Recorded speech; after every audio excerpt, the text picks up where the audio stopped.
Did y'all know that the ancient Egyptians were the first embalmers recorded in history? I took a trip to the National Museum of Funeral History, and it led to this series where I shared different ways that other cultures honored life after death. So here's our second episode of Rituals of Rest with me, Amaya King. The ancient Egyptians believed their spirits would survive forever if their bodies were preserved as an eternal home. Wine acted as an antiseptic, cleaning out bacteria and ultimately preserving the body after the life, so they injected it in the veins of those who were deceased.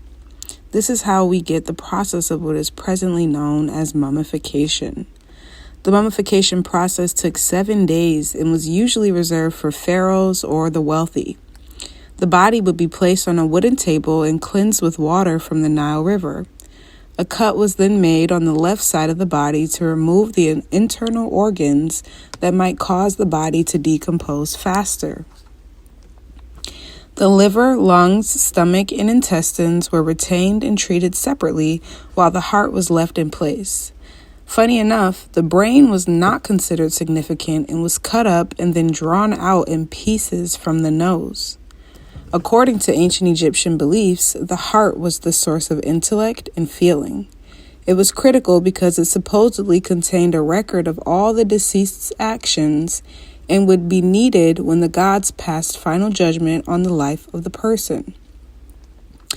After the wine was poured through the veins, the body was packed with bulky material like linen, straw, sand, and natron to preserve the shape and speed up the dying process.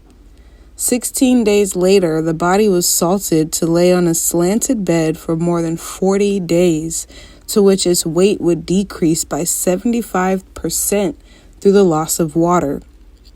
The body was then emptied and prayed over in preparation for its final packing.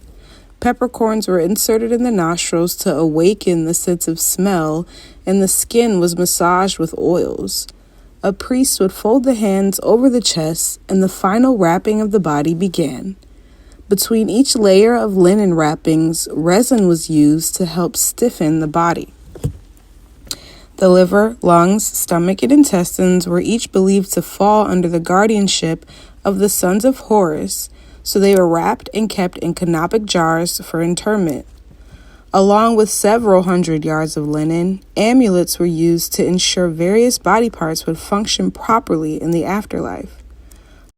A large beetle was laid on top of the heart to guarantee a favorable final judgment.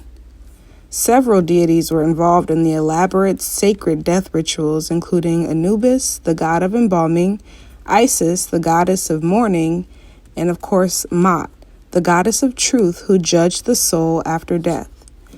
Many know that if your heart was heavier than the feather of truth, you could not enter the interlife and your soul would be destroyed. Moral of the story here is to live life lightly and not hold on to any pain for your soul's sake.